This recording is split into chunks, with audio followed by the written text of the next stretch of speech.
ওদিকে বাড়ি ঘর ফর সব পুড়ে গেল।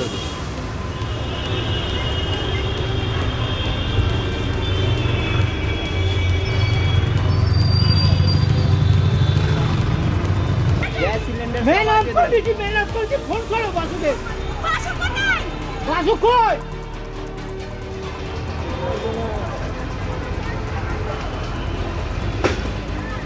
কাকা এদিকে বেরিয়ে আসো না, উঠছে তো ভাট ভাট।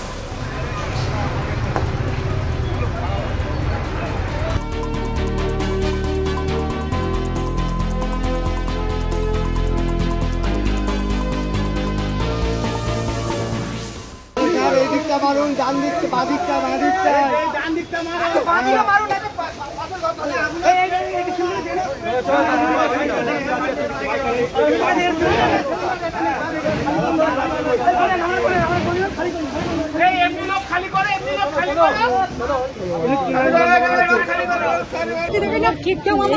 কেন কেয়ারটেকার ছেড়ে এখানে জিনিস কটা রেখেছি?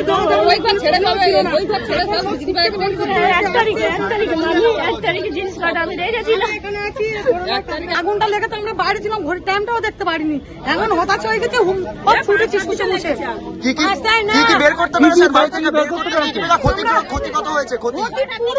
জিনিস বার করা যায়নি, আগুন এত জ্বলছে। সিলিন্ডার বাস করেছিল কোন মাঝখানে ঘরে কোনো সিলিন্ডার কার কাছে ছিল বুঝতে পারি না। বাস এখানে কতজন থাকেন একসঙ্গে? কতজন থাকেন? আমরা অনেকজন থাকি, 4টে ঘরে আগুন, 4, 5, 6, 7, 8 জন। ভিতরে আমরা 8 জন আছি। এখানে 8 জন ফ্যামিলি আছে। একটা আগুন ধরেছে, আমরা জানি না কিছু থেকে আগুন ধরেছে। কিভাবে আগুনটা কিভাবে লাগলো? জানি না আমরা, ওরা সবাই বাইরে ছিল। কিভাবে হলো? আরে ওরা বাইরে ছিল, আমি বসেছিলাম, একজনের ঘর থেকে চলতে চলতে পুরো ঘরের ভেতরে কি ছিল? দাহ্য পদার্থ কি ছিল? দাহ্য পদার্থ কি ছিল? গ্যাসটাই শুধু সিলিন্ডারটা বের করতে পেরেছি, আর কিছু বের করতে পারিনি।